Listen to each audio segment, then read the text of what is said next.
ప్రాముఖ్యంగా ఈ దినాన్న నన్ను ప్రేమించి ఒక బర్త్డే సెలబ్రేషన్స్లో వాక్య పరిచయం చేయడానికి ఆహ్వానించిన కుటుంబానికి కూడా నా హృదయపూర్వకమైన వందనాలు తెలియపరుస్తూ, మరి విశేషంగా ఎలెన్ గాబ్రియల్కి నా యొక్క బర్త్డే విషెస్ మరియు బ్లెస్సింగ్స్ తెలియపరుస్తూ వాక్య భాగంలోనికి వెళదాం. సామెతల గ్రంథం 29వ అధ్యాయము, సామెతల గ్రంథం 29వ అధ్యాయము 15వ వచనాన్ని మనం ఒకసారి చదివి వాక్య భాగంలోనికి వెళదాం. సామెతల గ్రంథం 29వ అధ్యాయము 15వ వచనము.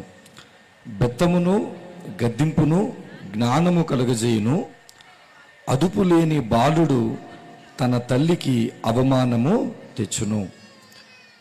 సామెత అనేటువంటి ఒక మాటను గురించి మనం ఆలోచన చేస్తే, పూర్వపు దినాలలో అనేక మంది పెద్దలు జీవితాన్ని బాగా చూసిన తర్వాత జీవితంలో చేసినటువంటి తప్పులు, ఆ తప్పుల ద్వారా కలిగినటువంటి ప్రతిఫలాన్ని బట్టి తర్వాతి తరాలు ఎవరు కూడా అటువంటి తప్పులు చేయకూడదు అన్నటువంటి సదుద్దేశంతో చెప్పబడిన సంగతులు ఏమిటంటే సామెతలు.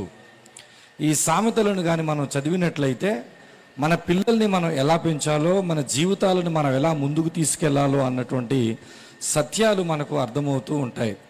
చెప్పబడిన సామెతను ఒకసారి మనం చూస్తే, ఎవరైతే తమ బిడ్డలను పెంచుతున్నారో వారు పాటించాల్సినటువంటి ఒక సూత్రం ఏంటంటే, తమ బిడ్డలకు జ్ఞానము కలిగేలా ప్రవర్తించాలి. తమ బిడ్డలకు జ్ఞానం ఎలా కలుగుతుందనంటే, వాక్యం చెబుతుంది, బెత్తము ద్వారా, గద్దింపు ద్వారా తమ బిడ్డలకు ఏమి కలుగుతుందంటే వాక్యము, జ్ఞానము కలుగుతుంది. జాగ్రత్తగా మీరు ఆలోచన చేసినట్లయితే, బెత్తము అనే మాటకు ఒరిజినల్ మీనింగ్ ఎలా ఉంటుందంటే ఒక కర్రను ఉపయోగించాలి. గద్దింపు అనే మాటకు ఒరిజినల్ మీనింగ్ ఎలా ఉంటుందంటే చాలా గట్టిగా చెప్పాలి. ఈరోజు పిల్లలకు స్కూల్లో ఏమి లేదంటే బెత్తము ఉపయోగించడం లేదు. స్కూల్లో హెడ్ మాస్టర్స్ కానీ టీచర్స్ కానీ ఏం చెప్పట్లేదంటే గట్టిగా చెప్పనివ్వటము లేదు. ఒకవేళ గట్టిగా వారు చెప్పినా, ఒకవేళ బెత్తాన్ని ఉపయోగించి మన పిల్లల్ని కొట్టినా, మనం టీచర్స్ పై తిరుగుబాటు చేసేటువంటి కాలంలో మనము ఉన్నాం. స్కూల్లోనే అలా ఉంటే ఈరోజు సండే స్కూల్లో టీచర్స్ ఏమైనా చెప్పగలరా? సండే స్కూల్లో టీచర్స్ ఏమైనా కొట్టగలరా అంటే, సండే స్కూల్లో టీచర్స్ గట్టిగా చెప్పకూడదు, సండే స్కూల్లో టీచర్స్ బెత్తాన్ని ఉపయోగించకూడదు. సరే, వ్యవస్థలు అలా కాసేపు ఉండనివ్వండి. కాసేపు మనల్ని మనం పరీక్షించుకుందాం.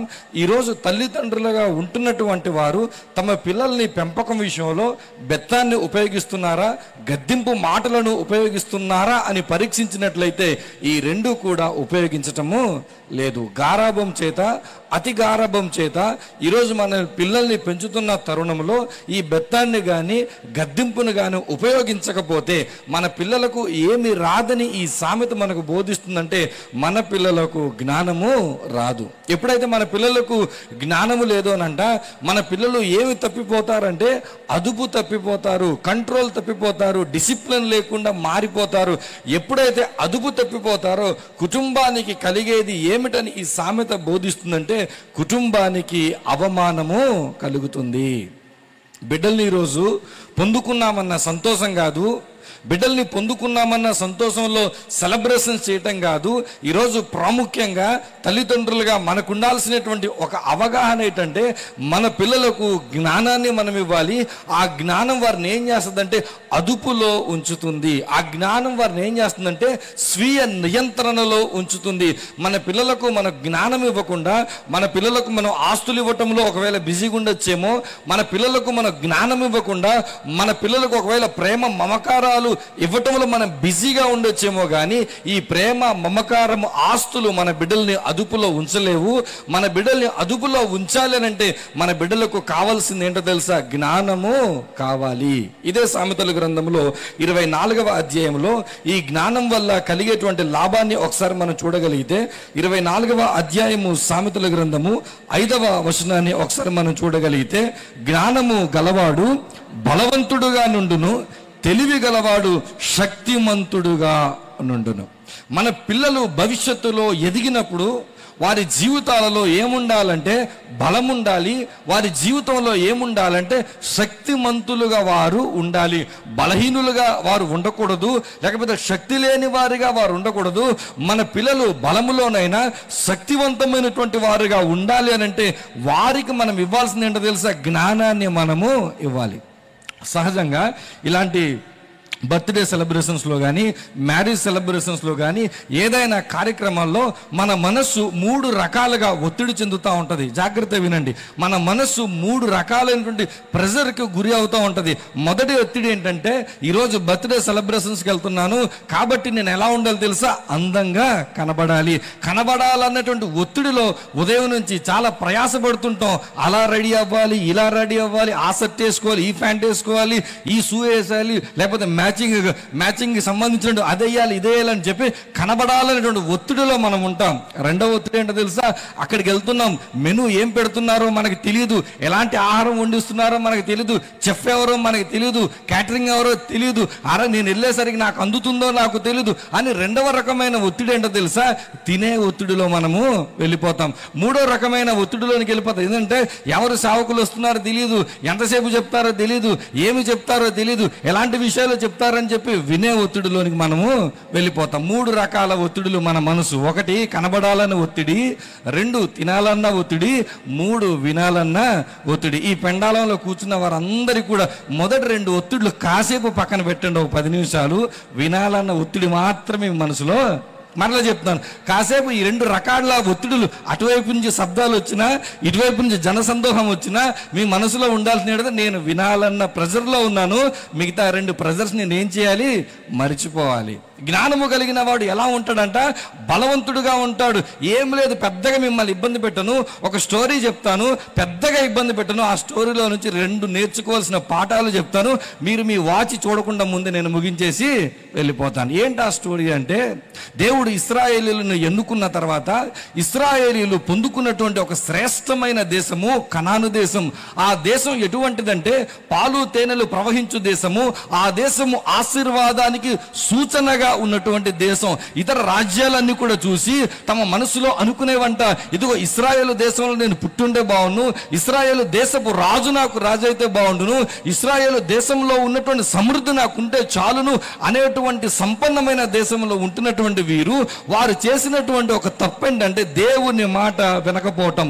వారు చేసినటువంటి ఒక తప్పేంటంటే ధర్మశాస్త్రాన్ని కలిగి ఉన్నారు కానీ కలిగి ఉన్న ధర్మశాస్త్ర ప్రకారంగా వారి జీవితాలను కట్టుకోలేకపోయారు. మరో మాటలు చెప్పాలంటే బైబిల్ కలిగి ఉన్నారు కానీ బైబిల్ ప్రకారంగా తమ కుటుంబాలని కట్టుకోలేకపోయారు. మరో విధంగా చెప్పాలంటే బైబిల్ కలిగి ఉన్నారు కానీ తమ తర్వాత వచ్చే తరాలుగా ఉన్న కుమారులను కుమార్తెలను దేవుని వాక్యానుసారంగా పెంచలేకపోయారు, దేవుని వాక్యానుసారంగా వారి కుటుంబాలను కట్టుకోలేకపోయారు. అప్పుడు దేవుడు ఏం చేశాడంటే బబులోను సామ్రాజ్యంలో నుంచి నెబుకద్నెజర్ని తీసుకొచ్చి ఇశ్రాయేలు మీద దండెత్తి ఇశ్రాయేలు దేశంలో ఉన్నటువంటి కుటుంబంలో ఉన్నటువంటి యవనస్తులను బాలులను బలవంతులందరినీ కూడా బబులోను దేశంలోనికి బానిసలుగా తీసుకొని వెళ్ళిపోయాడు. ఇప్పుడు మీరు చాలా జాగ్రత్త ఆలోచించండి.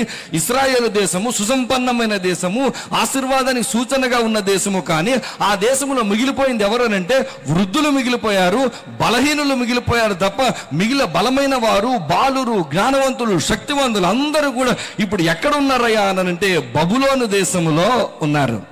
ఆ బబులోను దేశంలోనికి వెళ్ళిపోయిన తర్వాత ఆ బబులోను దేశపు రాజు ఒక ఆలోచన చేశాడు, ఇదిగో ఇశ్రాయేలు దేశం నుంచి కొంతమంది బాలులను మనం తీసుకొచ్చాము కదా, వారిని కొంతమందిని నా దగ్గర తీసుకోరండి, కొంతమందిని నా దగ్గర తీసుకుని వచ్చిన తర్వాత ఒకవేళ నేను పెట్టిన పరీక్షలో వారు నెగ్గినట్లయితే, నేను పెట్టినటువంటి ఎగ్జామ్లో వారు సక్సెస్ అయినట్లయితే వారికి ఉన్నతమైన పనులను నేను అప్పగిస్తానని చెప్పి కొంతమంది బాలులను తీసుకొని రమ్మని తన దగ్గర ఉన్నటువంటి అధికారులకు చెప్తే, ఈ అధికారులు ఇశ్రాయేలీయులు బానిసలుగా వచ్చినటువంటి కుటుంబాల దగ్గరికి వెళ్ళి, మీ దగ్గర కొన్ని అర్హతలు ఉండాలి, అర్హతలున్న కుమారులను మా దగ్గరికి పంపిస్తే వారికి మా రాజుగారు ఒక పరీక్ష పెడతారు, ఆ పరీక్షలో కానీ సక్సెస్ అయితే ఉన్నత స్థానంలో నీకు ఉంచుతాడు మా రాజుగారు అని చెప్పిన తర్వాత సరే అని చెప్పి ఇశ్రాయేలు కుటుంబాలలో నుంచి తమ యొద్ద నుంచి పంపగలిగినటువంటి మనుషులు ఎంతమంది ఉన్నారో తెలుసా? కేవలం కేవలం కేవలం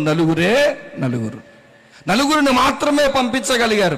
ఈ నలుగురు కూడా ఎవరి దగ్గరికి వెళ్ళారు తెలుసా? రాజు దగ్గరికి వెళ్ళారు. ఒకసారి మనం చూడాలి, దానియేలు గ్రంథంలోనికి వెళ్దాం. దానియేలు గ్రంథం 1వ అధ్యాయము 4వ వచనంలో ఉన్నటువంటి మాటను చూద్దాం. దానియేలు గ్రంథం 1వ అధ్యాయము 4వ వచనంలో, ఇశ్రాయేలీయుల రాజవంశములలో ముఖ్యులై ఉండాలి, లోపము లేని సౌందర్యం ఉండాలి, సకల విద్య ప్రవీణతయు జ్ఞానము కలిగి తత్వజ్ఞానము తెలిసిన వారే రాజు నగరునందు నిలవగలిగిన కొందరు బాలును రప్పి రప్పించి కల్దీయుల విద్యను భాషను వారికి నేర్పించుము. ఇప్పుడు రాజు దగ్గరికి వెళ్ళినటువంటి కొందరు వ్యక్తులలో వారికి ఏముండాలో తెలుసా? ఒకటి, ఫిజికల్ బ్యూటీ ఉండాలి, ఆరోగ్యవంతంగా ఉండాలి. రెండు, వారి దగ్గర ఏముండాలో తెలుసా? జ్ఞానం ఉండాలి, తత్వజ్ఞానం ఉండాలి, ఫిలసాఫికల్ నాలెడ్జ్ ఉండాలి.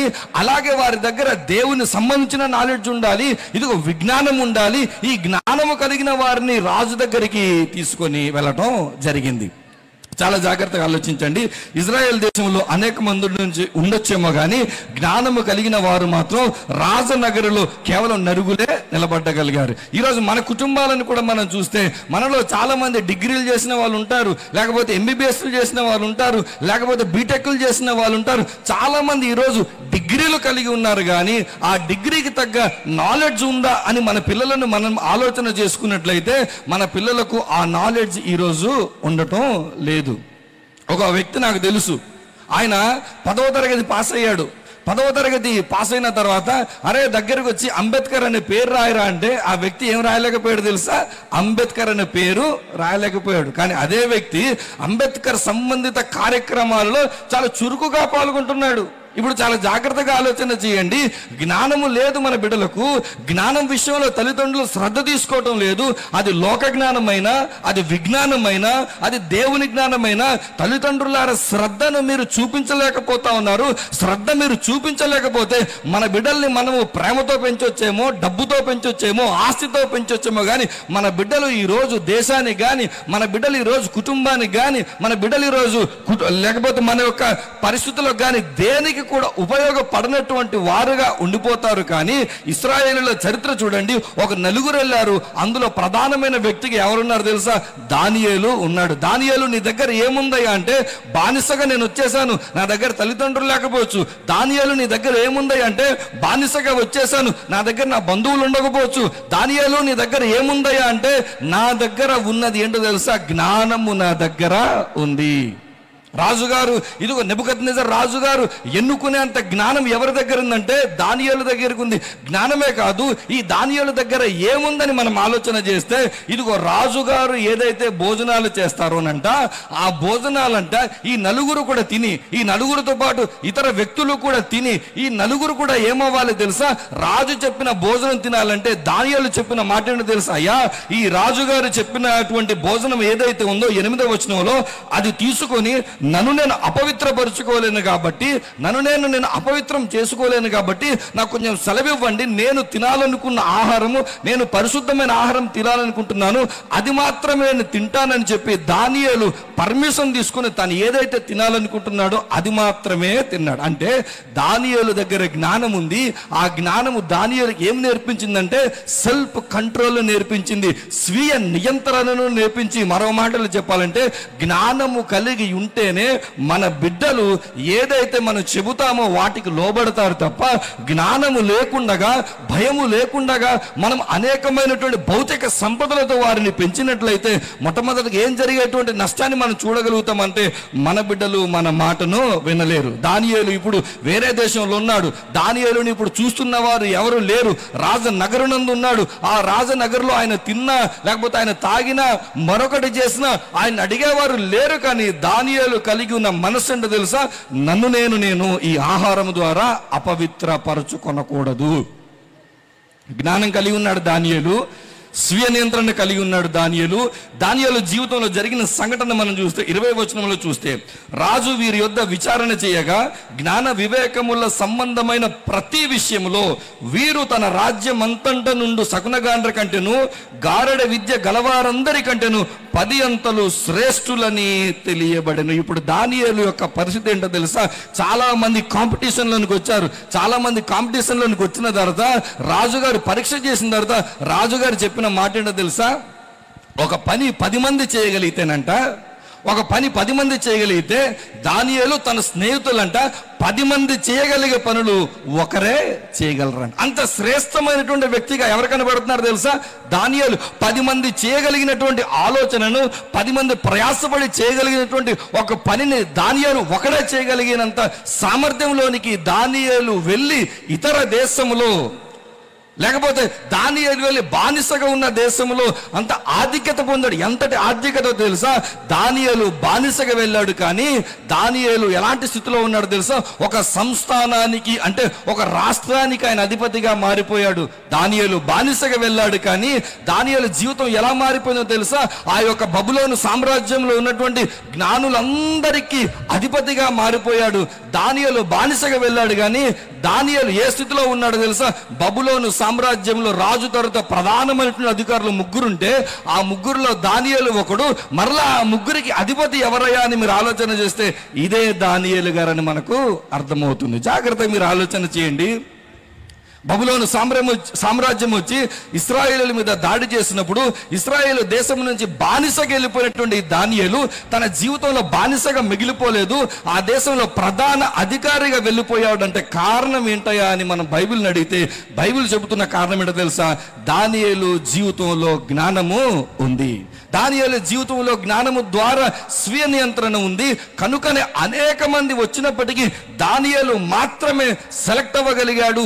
దానియేలు మాత్రమే ఉన్నత స్థితిలోనికి వెళ్ళిపోయాడు. అయితే అలా ఉన్నతమైన స్థితిలోనికి ఎలెన్ గాబ్రియల్ వెళ్ళాలి అని అంటే తల్లిదండ్రులు బైబిల్లో నుంచి అనేక మంది భక్తుల జీవితాల్లో నుంచి తీసుకోవాల్సినటువంటి ఒక మాదిరికరమైన భక్తుడు ఎవరనంటే దానియేలు. మొదటి నీ కుమారుడు సామాన్యమైన స్థితిలోనే పెంచబడుతుండొచ్చు, నీ కుమారుడు నార్మల్ స్టేజ్లోనే ఉండొచ్చు, కానీ మీ కుమారుడు ఉన్నతమైన స్థానంలోనికి వెళ్ళి ఉన్నతమైన పదవులు అధిరోహించి ఉన్నతమైనటువంటి సేవా జీవితాన్ని కలిగి ఉండాలంటే, అనేకులకు ఉపయోగార్థమై అనేకులకు ఆశీర్వాద కారణంగా ఉండాలంటే నీ కుమారుని జీవితంలో ఉండవలసిన ఏంటో తెలుసా? జ్ఞానం ఉండాలి. నీ కుమారుని జీవితంలో ఉండవలసిన ఏంటో తెలుసా? స్వీయ నియంత్రణ ఉండాలి. ఇది మొత్తం హోల్ స్టోరీ. ఒకసారి దానియేలు జీవితం మనం చూస్తే ఏమీ లేని స్థితిలో నుంచి ఉన్నతమైన స్థితిలోనికి ఎవరు వెళ్ళిపోయారు తెలుసా? దానియేలు వెళ్ళిపోయాడు. చాలా సందర్భాల్లో మనం అంటుంటాం కదా, ఇదిగో నేను ఏమీ లేని స్థితి నుంచి నా జీవితాన్ని ప్రారంభించాను, కానీ ఈరోజు ఉన్నతమైన స్థితిలోనికి ఉన్నాము అని అంటాం కదా. ఇదిగో ఏమీ లేని స్థితిలో నుంచి ఉన్నతమైన స్థితిలోనికి వెళ్ళాలంటే ఈ మధ్యకాలంలో దానియేలు ఏమి చేశాడో మీరు తెలుసుకోవాలి, నేను తెలుసుకోవాలి. ఊరకనే దేవుడు ఆశీర్వదించాడు, దేవుడు ఉన్నత స్థానంలో తీసుకెళ్లిపోయాడు.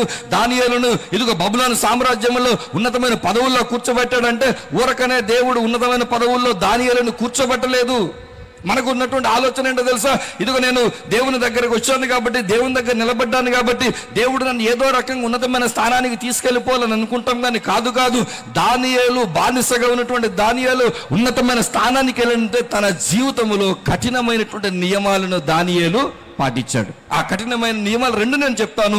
ఇప్పటివరకు చెప్పిన స్టోరీ మీకు గుర్తుండకపోయినా నేను ఫీల్ అవ్వను, ఎందుకంటే మీరు తర్వాత దానియేలు గ్రంథం చదువుకోవచ్చు. కానీ అదే దానియేలు గ్రంథంలో దానియేలు పాటించినట్టు రెండు కఠిన నియమాలు మాత్రం మన బిడ్డల విషయంలో మనం పాటించగలిగితే దేవుడు కోరుకుంటున్నటువంటి ఉన్నతమైన స్థానాల్లో మన బిడ్డలను మనము ఉంచగలుగుతాం. మొట్టమొదటి చూద్దాం, దానియేలు గ్రంథము 6వ అధ్యాయంలోనికి వెళ్దాం. దానియేలు గ్రంథము 6వ అధ్యాయంలోనికి వెళ్దాం. 7వ వచనాన్ని ఒకసారి చూద్దాం. దానియేలు గ్రంథము 6వ అధ్యాయం 7వ వచనము. రాజ్యపు ప్రధానులు, సేనాధిపతులు, అధిపతులు, మంత్రులు, సంస్థానాధిపతులు అందరిని కూడి రాజు ఒక ఖండితమైన చట్టము స్థిరపరిచి దానిని శాసనముగా చాటింపజేయనట్లు యోచన చేసిరి. ఎట్లనగా 30 దినముల వరకు నీ యొద్ద తప్ప మరి ఏ దేవుని యొద్దనైనను మానవుని యొద్దనైనను ఎవడును ఏ మనవి చేయకూడదు. ఇప్పుడు దానియేలు ఉన్న దేశంలో జరుగుతున్నటువంటి ఒక తంతు ఏంటో తెలుసా? ఒక రాజు ఉన్నాడంట. ఆ రాజు దగ్గరకంట ప్రజలందరూ కూడా వచ్చి చేయాల్సింది ఏంటో తెలుసా? ఒక 30 రోజుల పాటు రాజుకు తప్ప ఇంకెవరికి ప్రార్థన చేయకూడదు. రాజ సన్నిధిలో రావాలి తప్ప మరి ఎవరి దగ్గర, ఏ మనిషి దగ్గరికి వెళ్ళకూడదు, ఏ దేవుని దగ్గర కూడా వెళ్ళకూడదు. ఇప్పుడు ఇదేంటో తెలుసా? ఇది ఒక శాసనం. ఇది ఎవరైనా అతిక్రమించారా వారు ఎక్కడికి వెళ్తారంట? సింహాల బోనులోనికి వీళ్ళు పెట్టబడతారు. అంటే ఇది ఎలాంటి శాసనం అంటే, ఈ మాట చెప్పిన తర్వాత కాదని ఎవరైనా నిలబడ్డారా జరిగేటువంటి నెక్స్ట్ కార్యక్రమం ఏంటంటే మీ ప్రాణము పోతుంది. దానియేలు దగ్గరకు ఒక శాసనం వచ్చింది. ఆ శాసనం ఏంటంటే, దానియేలు ఇదిగో ఈ 30 రోజుల పాటు నువ్వు ప్రార్థన చేస్తే రాజుగా ప్రార్థన చేయాలి, నువ్వు ఏ మనిషి దగ్గరికి వెళ్ళకూడదు, ఏ దేవుని దగ్గరికి వెళ్ళకూడదు. ఈ విషయం తెలిసిన తర్వాత కూడా దానియేలు చేసిన పని ఏంటో తెలుసా?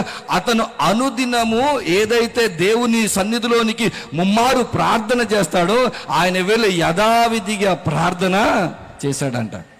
మన బిడ్డలకు మనం నేర్పించాల్సినటువంటి మొట్టమొదటి విషయం ఏంటో తెలుసా? దానియేలు నుంచి క్రమశిక్షణతో కూడినటువంటి ఆత్మీయ జీవితాన్ని మనము నేర్పించాలి. అది ఎలా ఉండాలి అని అంటే, ఇదిగో ప్రాణం పోయినా పర్వాలేదు, నేను ప్రార్థన చేయటం మానను అన్నాడు దానియేలు.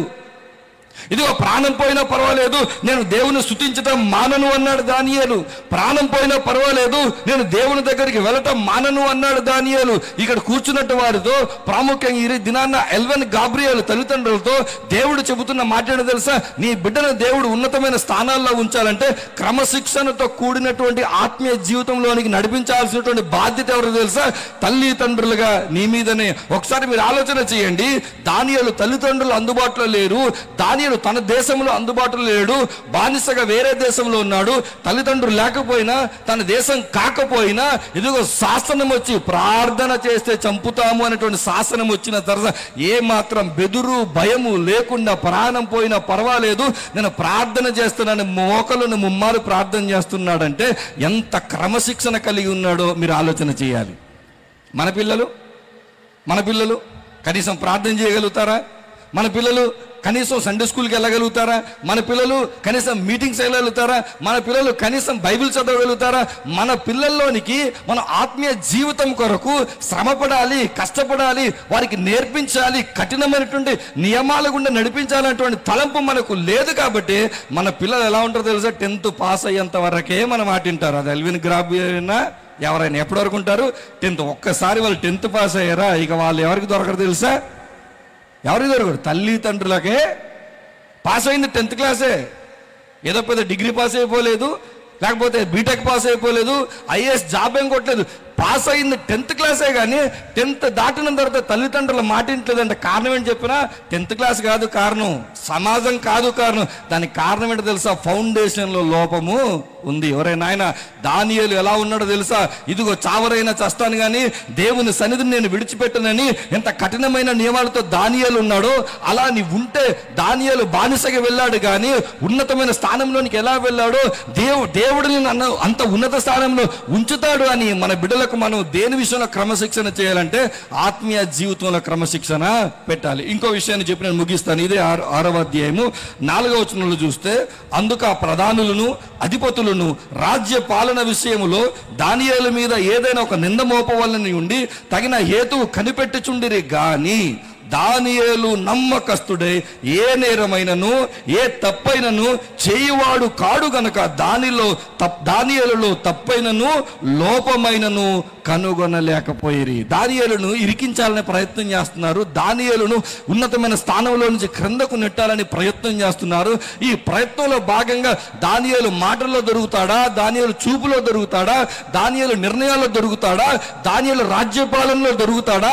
ఎక్కడ దానియేలు దొరికితే ఇదిగో దానియేలు తప్పు చేశాడని చెప్పి ఏ బానిసత్వంలో నుంచి వచ్చాడో అదే బానిసత్వంలో నెట్టివేయాలని తనతో కూడా ఉన్నటువంటి అధిపతులు, సంస్థానాధిపతులు, ప్రధానమంత్రులు, జ్ఞానులు అందరూ కూడగట్టి ఎవరి మీద కన్నేసి ఉంచారు తెలుసా? దానియేలు మీద కన్నేసి ఉంచారు. కానీ వాస్తవం చూడండి, దానియేలు అంట తన జీవితంలో ఏ తప్పు కూడా చేయకూడదు. అంటే దానియేలు ఎలా ఉన్నాడు తెలుసా? జవాబుదారీతనముతో ఉన్నాడు, అకౌంటబిలిటీగా ఉన్నాడు. తనకి ఏదైతే అధికారం వచ్చిందో ఆ అధికారాన్ని ఆయన మిస్యూజ్ చేయకుండా అకౌంటబుల్గా ఉన్నాడు. కాబట్టి దానియేలులో ఎన్ని రకాల కోణాల్లో తప్పులను వెతికే ప్రయత్నం చేసినా సరే తప్పును వెతుక్కోలేకపోయారు. ఈ దినాన తల్లిదండ్రులు మనకు తెలియాల్సినటువంటి ఒక ప్రాముఖ్యమైన సంగతి ఏంటో తెలుసా? మన పిల్లలు మనకు ఎలా ఉండాలి తెలుసా? జవాబుదారీతనముతో ఉండాలి, అకౌంటబుల్గా ఉండాలి. మీ పిల్లలకు మీరు ఎప్పుడైనా అడుగుతున్నారా మీకు ఎన్ని మార్కులు వస్తున్నాయని? 10 వచ్చింది అనుకో, దాని పక్కన 0 సుట్టేస్తాడు, 100 మార్కులు అని చెప్తాడు. 15 వచ్చింది అనుకో, ఆ 1 3 చేస్తాడు, 35 మార్కులు వచ్చాయంటాడు. అకౌంటబిలిటీగా ఎవరు లేరు తెలుసా? మన పిల్లలు లేరు. చదువులో అకౌంటబుల్గా లేరు, ఎవరితో మాట్లాడుతున్నారో అకౌంటబుల్గా లేరు, ఎక్కడికి వెళ్తున్నారో అకౌంటబుల్గా లేరు, ఏమి చేస్తున్నారో జవాబుదారీతనంతో లేరు. మన పిల్లలు మనం ఇష్టారాజ్యంగా మనం విడిచిపెడితే ఈరోజు చిన్న చిన్న విషయంలో జవాబుదారీతనంతో ఉండబోతూ రేపోతే పెద్ద పెద్ద విషయాల్లో కూడా జవాబుదారీతనంగా మన పిల్లలు ఉండరు. కానీ దానియేలును చూడండి, నమ్మకస్తుడై ఉన్నాడంట. నేను బానిసగా వచ్చాను, ఏ స్థితిలో నుంచి వచ్చాను తనను తాను జ్ఞాపకం చేసుకున్నాడు. నమ్మకస్తుడిగా ఉండి తనకిచ్చిన పనిని నమ్మకంగా కొనసాగించాడు. కాబట్టి ఏ తప్పును కూడా కనిపెట్టలేకపోయారు. కనుక తల్లిదండ్రులారా, మొదటిది మన జీవితంలో క్రమశిక్షణతో కూడినటువంటి ఆత్మీయ జీవితాన్ని దానియేలు నుంచి మన బిడ్డలకు నేర్పించాలి. రెండు, జవాబుదారీ తనముతో మన బిడ్డలను పెంచే విధంగా ఉంచితే మన బిడ్డలు ఎటువంటి వారుగా ఉంటారు తెలుసా?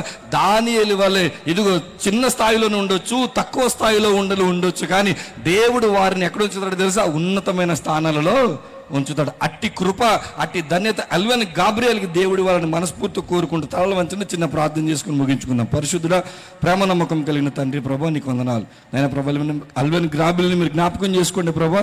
ఆ బిడ్డను ప్రభా మీరు దీవించాల్సిన విధముగా తండ్రి నీ వాక్యంలో చెప్పిన రీతిగానైనా దానియేలు వాళ్ళ ఉన్నత స్థానంలో ఆ బిడ్డ నుంచి మనం ప్రార్థిస్తూ ప్రాధేయపడుతూ ప్రభువుని ప్రియ రక్షకుడైన యేసుక్రీస్తు నామమున పేరిట ప్రార్థన అడుగుచున్నాను పరమ తండ్రి, ఆమేన్.